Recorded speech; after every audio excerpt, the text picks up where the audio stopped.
Olá pessoal, bem-vindos ao Otis Podcast, onde ouvir e aprender. Hoje a gente vai mergulhar de cabeça num tema que mistura história, tecnologia e, claro, uma pitada de mistério. As armas avançadas e o ocultismo na Alemanha nazista. Se preparem porque vamos desvendar os mitos e as realidades das inovações bélicas do Terceiro Reich e a sua curiosa relação com o mundo do oculto. A gente vai desbravar esse universo, cheio de detalhes intrigantes sobre discos voadores, relíquias ancestrais e sociedades secretas, para não perder nadinha desse mergulho. Não se esqueçam de se inscrever no canal do Otis Podcast e aí, prontos para desvendar esses mistérios. Com certeza. Esse período da Segunda Guerra Mundial é um prato cheio para discussões acaloradas, principalmente quando falamos da Alemanha nazista. E essa aura de mistério, que envolve as armas e o ocultismo nazistas, só atiça ainda mais a curiosidade, né? Sem dúvida. É tanta história maluca que a gente ouviu por aí. Sobre as armas super avançadas que os nazistas desenvolveram. Tanques que pareciam invencíveis. Foguetes que mais pareciam ter saído de um filme de ficção científica. Fica difícil separar o que é fato do que é pura invenção, né? Pois é. E é aí que a gente entra, para analisar as informações com cuidado, com a lupa na mão, e tentar entender o que realmente aconteceu. E por falar em realidade, vamos começar falando sobre as armas, que de fato representaram um salto tecnológico impressionante para a época. Os mísseis V1 e V2, por exemplo, são a prova disso. Os famosos V1 e V2, que nunca ouviu falar, né? Mas me diz uma coisa. Qual é a história por trás dessas armas? O V1, por exemplo, ficou conhecido como bomba voadora e causou um verdadeiro terror, não é? Exatamente. Imagine o pânico da população civil com essas bombas voadoras. Mas o V2... Esse sim era um monstro. O primeiro míssil balístico de longo alcance do mundo, é de arrepiar. Desenvolvido por mentes brilhantes como Wernher von Braun. Ele abriu caminho para a tecnologia espacial, sabia? Como se os nazistas tivessem, sem querer, dado o pontapé inicial para a corrida espacial. Que doideira! A tecnologia que eles usaram para criar o V2 acabou influenciando as viagens espaciais. Mas fala uma coisa, e os tanques? É verdade que os nazistas tinham tanques super poderosos. Verdade. Eles investiam pesado em blindados. Quando eu digo pesado, era pesado mesmo, literalmente. Um dos mais famosos e temidos era o Tiger Saddam. Também conhecido como King Tiger, o rei dos tigres. Que era um tanque colossal, com uma blindagem absurdamente grossa. E um poder de fogo de fazer a traramer. Caramba, só de imaginar esse tanque em ação já me dá arrepios. Mas me fala, toda essa força bruta devia ter um preço. Com certeza. O Tiger Saddam era caro e complexo de produzir. Imagina a logística para construir e manter esses monstros de aço. Era um desafio, e tanto para a indústria bélica nazista. Entendi, mas e os aviões?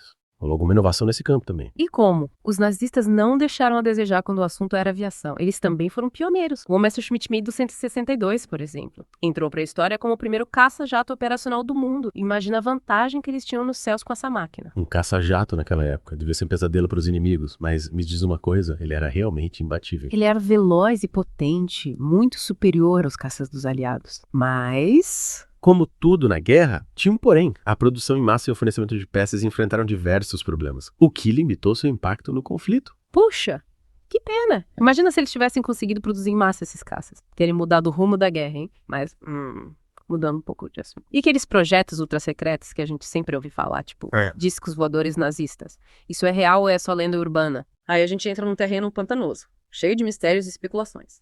Existem relatos sobre projetos mirabolantes, como o Raunebu, um suposto disco voador nazista, mas até hoje não há nenhuma evidência concreta que comprove a existência de tal engenhoca. Entendi. Então, por enquanto, fica no campo da imaginação, né? Mas, pensando bem, não seria tão absurdo assim, né? Considerando o interesse dos nazistas pelo ocultismo. Verdade. Falando em ocultismo, essa é uma parte da história que realmente intriga. A gente sabe que o partido nazista usou e abusou de símbolos antigos e elementos da mitologia em sua propaganda e ideologia. E a sociedade Thule, né? Parece que Hitler teve contato com esse grupo antes de chegar ao poder. Você pode nos contar mais sobre isso? Claro, a sociedade Thule era um grupo ocultista que defendia a supremacia da raça ariana e se inspirava em mitos nórdicos.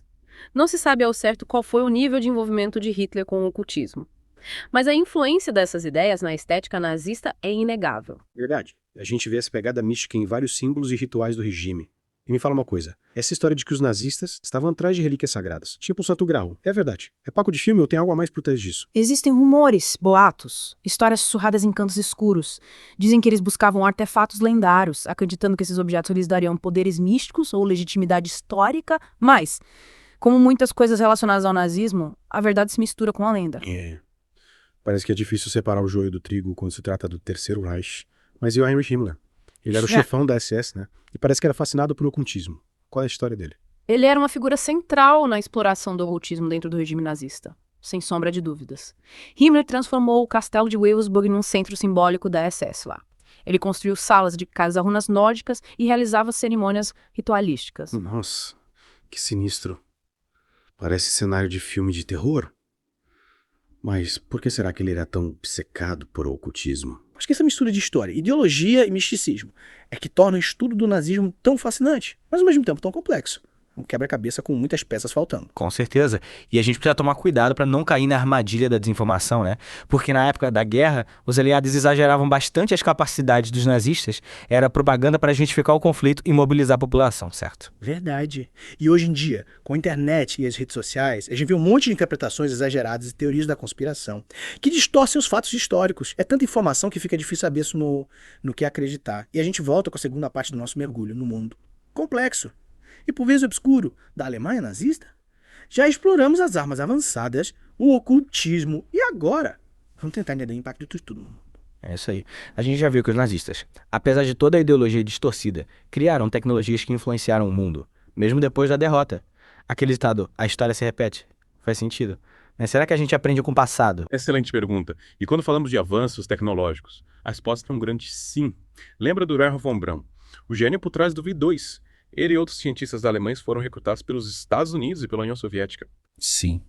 É incrível como a tecnologia do V2, que era usada para a guerra, acabou impulsionando a exploração espacial. Parece até roteiro de filme, né? Pois é a pura realidade. E esse recrutamento de cientistas nazistas, por mais controverso que esteja, deu um gás na corrida espacial e na Guerra Fria. A tecnologia que antes era usada para destruir passou a ser usada para desbravar o espaço e mudar o cenário geopolítico mundial. Fascinante, né? Totalmente. E o ocultismo, hein? Qual foi o legado dessa faceta mais mística do nazismo? Será que isso também teve algum impacto no mundo? O ocultismo nazista. Apesar de ter raízes em crenças e sociedades secretas anteriores à ascensão do regime, acabou se tornando um prato cheio para a cultura pop. Verdade. Vira e mexe a gente vê filmes, livros, jogos. Sempre tem alguma história de conspiração envolvendo o Terceiro Reich e sociedades secretas. Parece que essa parte da história atiça a imaginação das pessoas até hoje, né? Sem dúvida. O nazismo, de certa forma, criou um mito em torno de si mesmo, uma aura de mistério que alimenta a imaginação até os dias de hoje. E essa fascinação pelo lado obscuro do regime, muitas vezes, acabou ofuscando os fatos históricos e banalizando os horrores que foram cometidos. É preciso ter cuidado para não cair nessa armadilha. A gente não pode esquecer o lado negro dessa história. O nazismo foi um regime totalitário, responsável por crimes terríveis. É preciso ter cuidado para não romantizar o passado. Concordo. É fundamental ter um olhar crítico sobre essa parte da história, separar o que é fato do que é ficção. E, principalmente, entender o contexto em que tudo aconteceu. E como é que a gente faz isso? É tanta informação, tanta teoria da conspiração.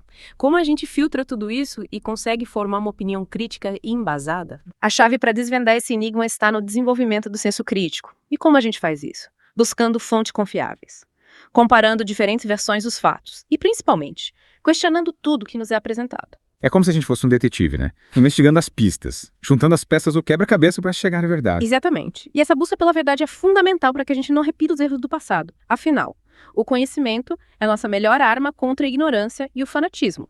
E por falar em conhecimento, a gente não pode se esquecer de convidar os nossos ouvintes a se inscreverem no canal do Astros Podcast, né? Afinal, a nossa missão é levar conhecimento de forma acessível e instigante, para que vocês, que estão nos ouvindo agora, possam formar suas próprias opiniões e contribuir para um mundo mais consciente e crítico. Com certeza. E convidamos você, que está nos ouvindo, a se juntar a nós nessa jornada de aprendizado.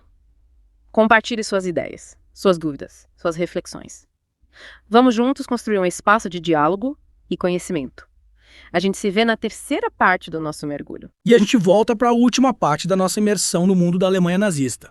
Exploramos as armas avançadas, o ocultismo, o impacto disso tudo no mundo. Mas agora, a pergunta que fica é: o que a gente aprende com tudo isso? Qual a grande lição que essa história nos deixa? Essa é a questão central, né? Mergulhar no passado e entender os eventos, as motivações, os erros. Tudo isso serve para iluminar o nosso presente e nos guiar para um futuro melhor. É como já dizia Edmund Burke: aqueles que não conhecem a história estão condenados a repeti-la. Uau, que frase poderosa. E faz todo sentido, né? Se a gente não aprender com os erros do passado, a gente acaba tropeçando nas mesmas pedras no futuro. Exatamente. E quando a gente olha para o nazismo com toda a sua brutalidade, com a sua ideologia de ódio e exclusão, com a sua busca desenfreada pelo poder, a gente vê um alerta gigante piscando para a humanidade. É um lembrete de que a intolerância, o fanatismo e a desumanização podem levar a consequências catastróficas. É verdade. A gente não pode simplesmente ignorar os horrores que aconteceram. É preciso lembrar, é preciso aprender para que a gente possa combater qualquer tipo de extremismo e construir um mundo mais justo e igualitário. A história do nazismo serve como um espelho, né? Reflete o lado obscuro da humanidade e nos mostra os perigos de seguir por esse caminho. Com certeza. E essa luta contra a intolerância e a discriminação precisa ser constante em todos os níveis da sociedade. A gente precisa estar atento aos discursos de ódio, às tentativas de manipulação, às fake news que se espalham por aí como um vírus. É preciso ter um olhar crítico, questionar, buscar a verdade para não cair nas armadilhas do fanatismo. Concordo plenamente. A informação, o conhecimento, o senso crítico. Essas são as nossas armas mais poderosas contra o obscurantismo e a barbárie. É por isso que a gente faz o Artis Podcast. Para levar informação de qualidade, para despertar curiosidade, para incentivar o debate e a reflexão. Acreditamos que um mundo mais informado é um mundo mais justo, mais livre, mais humano. E para continuar aprendendo com a gente, não se esqueçam de se inscrever no canal do Artis Podcast. A gente está sempre preparando novos episódios com temas fascinantes e convidados especiais. E lembrem-se, ouvir é aprender. É isso aí, pessoal. Chegamos ao fim do nosso mergulho no mundo da Alemanha nazista. Mas a conversa não termina por aqui. A gente espera que esse episódio tenha provocado reflexões, questionamentos e que vocês continuem buscando conhecimento, debatendo ideias e construindo um futuro melhor. Até a próxima!